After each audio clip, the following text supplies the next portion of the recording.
Checking in with Mike Yawney now. He's learning some tricks of the trade when it comes to puppetry, Mike. This is a fun assignment for you. This is fun. You know, I've never actually got to hang out with puppets and marionettes and things like that. And I got to say, I went to the show last night, you guys, and it's unlike any show I've ever seen before. It's at the Big Secret Theater. It's called the Daisy Theater. And you know what? Some words to describe it probably. Edgy. Funny, raunchy. We're talking about puppets. We're talking about puppets and marionettes, but it's not for kids. I stress that. It is not for children. Ronnie, Burkett, the man behind the marionettes. And above. Yes. Responsible for the show. An amazing show. I'll say that right off the bat because I was just sat there for 2 hours and I was just blown away.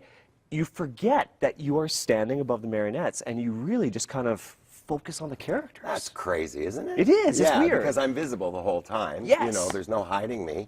You know, I think there's that thing about exposing yourself in a way. You say to people, this is how it works. This is what I'm doing. And if what's going on down here is interesting, then their focus goes here and stays here. So, and because, like you said, the show's got a lot of stuff. It's edgy. It's some parts of it are just weird. Like this act, the ventriloquist act, is just kind of, you know, existential. And you don't see that in a puppet show. And then there's just filthy, nonsensical fun. And there's a few tender moments, too. There are.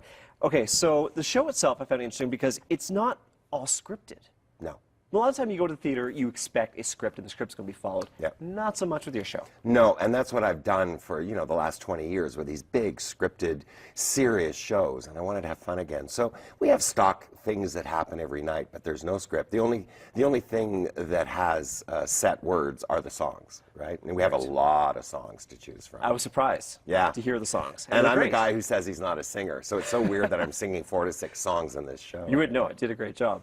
Audience participation. Now, when I sat down last night, my wife was with me, and Shauna said, no, let's not sit near the front, because what if he pulls somebody from the crowd? And I said, he's working puppets. He's not going to pull anyone from the crowd. And about 15 minutes in, you pulled your first victim. Yeah. And I say that because you have a lot of fun with the audience members. And people go along with it, and I've always been wondering, you know, since we've been doing the Daisy, why do these people that I pull up do what I ask them to do, or what the puppets tell them to do? And I realize everybody's given a task, you know, nobody's called up just to be made fun of or stand there awkwardly. So everybody has a job to do. One person gets to work a puppet for the first time, and that's just hysterical, because the minute, as you'll learn later, when you put a puppet into a newbie's hand, it's not so easy. It's like handing you a violin and saying, go, make music, right? Well, just look at the controls. I mean, the sheer number of strings, controls, and yes, you tell me I am going to work a puppet later on this morning. I'm looking forward to that. And of course, we'll be introducing you to lots of the characters here with the Daisy Theater at the Big Secret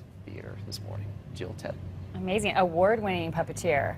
He won an Emmy in '79, the esteemed Siminovich Prize for Theater in 2009. Cool. Yeah, Mike getting to hang out there all morning. We'll see how his skills are.